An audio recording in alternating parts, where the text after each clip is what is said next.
Tidak semua rumah tua menyimpan kenangan indah. Kadang ada ruang yang seharusnya tidak pernah ditemukan.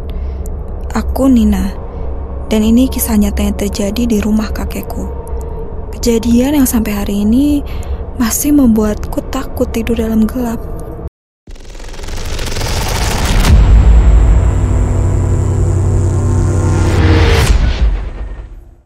Tahun 2004, aku masih SMA. Saat libur semester, mama memintaku tinggal beberapa hari di rumah kakek di daerah Magelang. Rumah itu sangat besar, tua, dan peninggalan zaman Belanda gitu. Dindingnya tebal banget, langit-langitnya juga tinggi, dan perkarangan belakangnya dipenuhi pohon bambu yang menjulang gelap. Kakek tinggal sendirian sejak nenek meninggal. Tapi anehnya, beliau tidak pernah mau tidur di lantai bawah. Katanya terlalu banyak kenangan di sana.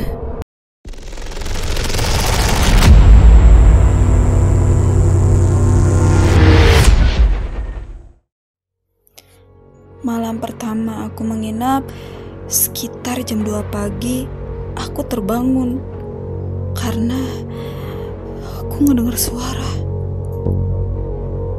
seperti meja diseret.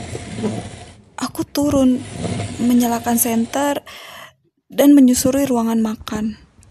Dan aku melihat meja makan sudah bergeser jauh dari tempat semula. Kakek muncul dari kamarnya dan berkata pelan, "Sudah biasa, mereka cuma mau pindah tempat." Aku gak paham maksudnya, tapi aku pura-pura tertawa dan kembali tidur dengan rasa tidak nyaman.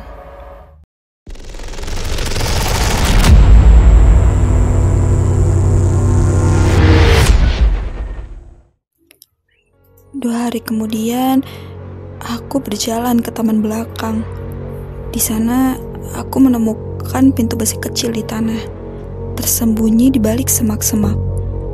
Tertutup sebagian tanah dan dedaunan, tapi kuncinya sudah berkarat dan bisa dibuka dengan mudah. Begitu kubuka, bau menyengat langsung naik, bau besi dan darah. Di bawahnya ada tangga batu tua. Aku turun perlahan. Ruang bawah tanah itu gelap dan lembab. Dindingnya dipenuhi simbol aneh yang entah berasal dari mana. Di tengah ruangan ada meja, dan di atasnya tergeletak boneka kayu. Wajahnya sangat menyeramkan, gak ada matanya, dan membuatku merinding. Ada 5 paku besar menancap di bagian wajahnya. Di lantai tertulis dengan kapur, "Dia tertidur karena dikunci. Jangan dibangunkan."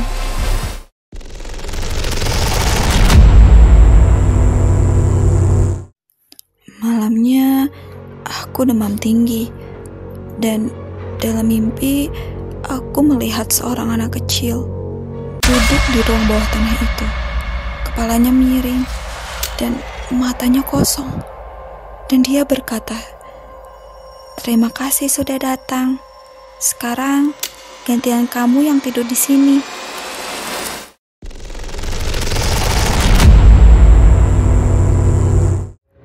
Aku ceritakan semuanya ke kakek, tapi reaksinya justru membuatku takut.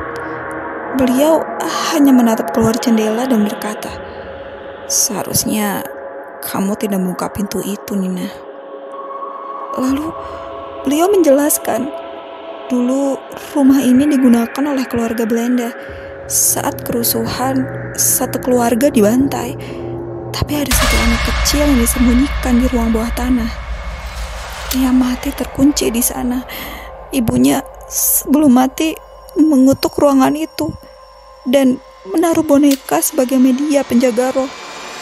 Tapi kutukan itu belum selesai, karena roh anak itu harus digantikan oleh orang lain.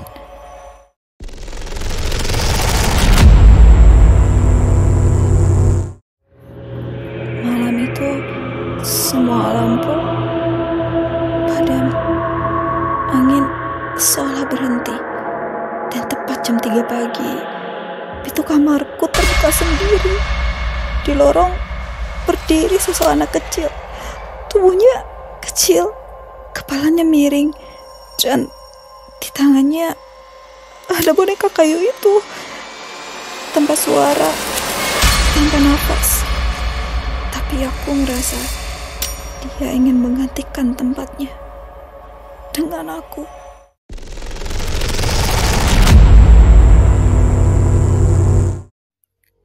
Paginya, aku langsung pulang.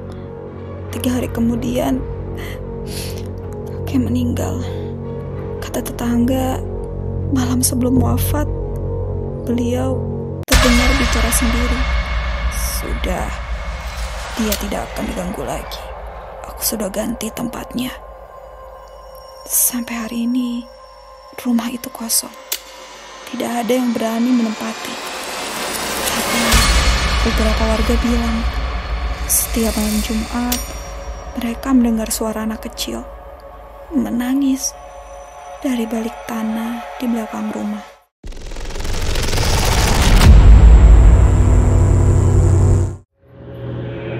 Beberapa pintu seharusnya tidak pernah dibuka, karena sekali terbuka, mereka tidak akan pernah pergi.